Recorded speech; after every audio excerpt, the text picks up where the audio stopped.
I nominated Don Snyder for this award because once a Spiro came out that they lost 5 of their buses to fire, Don, he got everyone to come together very quickly.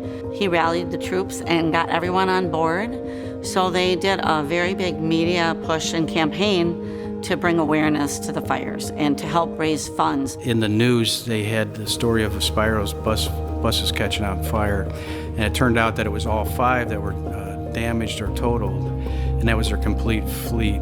That's how they get their people around to work, to activities, to recreation, sometimes to and from school to home. It was a complete loss, and they estimated that it was going to take over $500,000 to replace those buses. And I asked them what they were doing for fundraising, and they had started a GoFundMe page, and that had about 12 grand on it. Being in the media my whole life here, I knew that once the news stopped, the story would fade away and the fundraising would not be center of mind. It takes a special person to be able to reach out to all the people they've known over all the years and get everyone to come together that quickly and for a really, really great cause. Being in the media, I contacted some friends that I have in the media and some new friends that I made through this project, and we had a meeting to discuss what we could do to help out. And it really was an amazing adventure because we had the general managers of TV stations, radio stations, and of course the billboard company.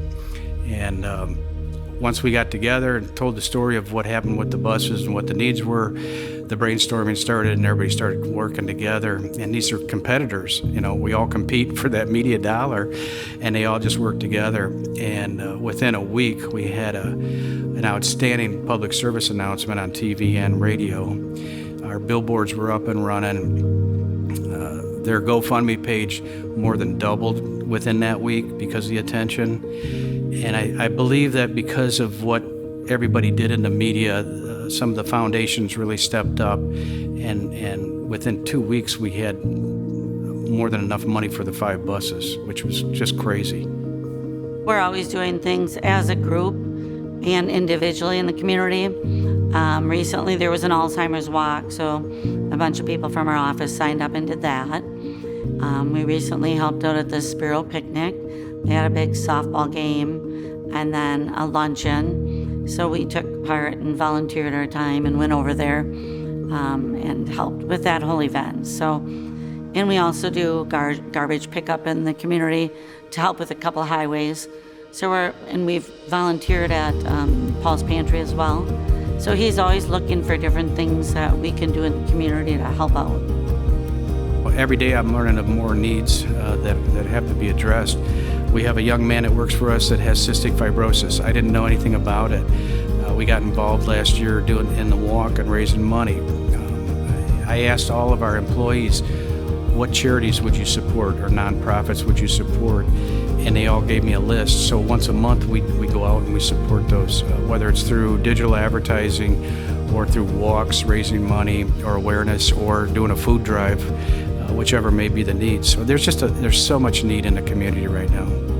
I think we have a responsibility to give back to the community. My kids grew up here, they went to school here, we go to church here, everything. This is our life. So we really need to reach out and take care of each other in any way that we can. And I think there's a strong need, and it's just a matter of people stepping up and plugging those holes and filling those needs. Find something that inspires you, find something that your staff is inspired by, and go with it.